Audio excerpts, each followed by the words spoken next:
अस्सलामुअलैकुम दोस्तों, कैसे हैं आप? उम्मीद है कि आप सब खैरियत से होंगे।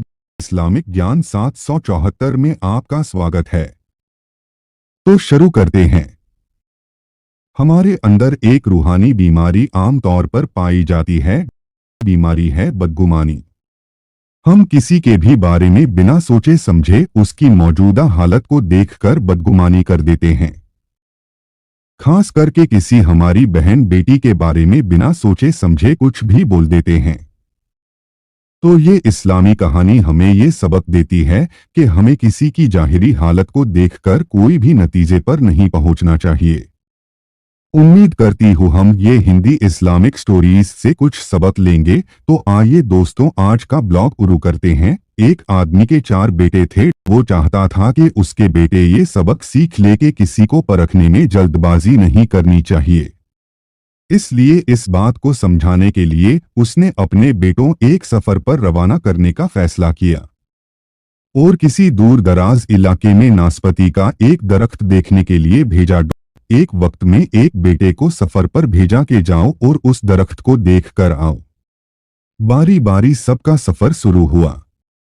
पहला बेटा सर्दी के मौसम में गया, दूसरा बारिश में, तीसरा गर्मी के मौसम में और सबसे छोटा बेटा खींचा के मौसम में गया। जब सब बेटे अपना अपना सफर खत्म करके वापस लौट आए तो उस आदमी ने अपने चारों बेटों को एक साथ बुलाया और सबसे उनके सफर की अलग अलग तफसील के बारे में पूछा।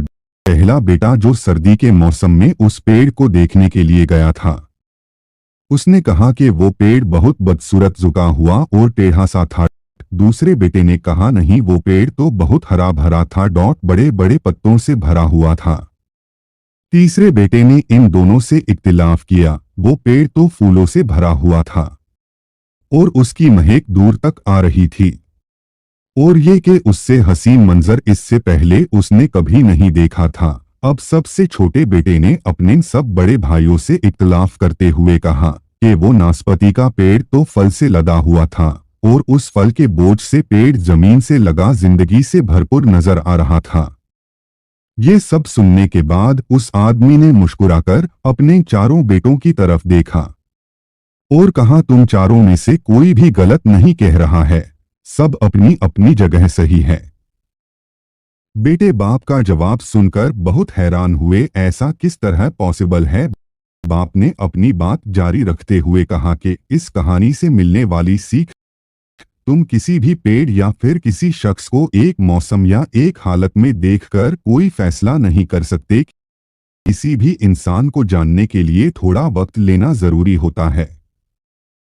इंसान कभी किसी हालत में होता है तो कभी किसी और हालत में। अगर पेड़ को तुमने सर्दी के मौसम में बेरौनक देखा तो इसका मतलब ये नहीं कि इस पर कभी फल नहीं आएगा। इसी तरह किसी शख्स को तुम लोग गुस्से की हालत में या किसी गुनाह के कामों में देख रहे हो तो इसका मतलब ये हरगिज नहीं कि वह बुरा ही होगा। कभी भी जल्दबाजी में कोई फैसला न करो जब तक अच्छी तरह किसी को जांच न लो। किसी को समझा या परखा जा सकता है जब ये तमाम मौसम गुजर जाएंगे। अगर तुम सर्दी के मौसम में ही अंदाजा लगाकर नतीजे पर पहुंच जाओगे तो गर्मी की हरियाली, बहार की खूबसूरती और भरपूर जिंदगी से खुशहाल होने से रह जाओगे। सिर्फ एक दुख परेशानी के लिए अपनी जिंदगी की बाकी खुशियों को दांव पर मत लगाओ। जिंदगी के एक बुरे मौसम को बुनियाद बनाकर बाकी जिंदगी को मत परखो। इस तरह अल्लाह ताला ने हर इंसान में भलाई और बुराई दोनों चीजें रखी है। इस हालत में भी अलग अलग मौसम की तरह बदगुमानी से अल्लाह हम सब की हिफाजत फरमाए और हम सब का खात्मा ईमान के आला तरीन दर्जे पर फरमाए।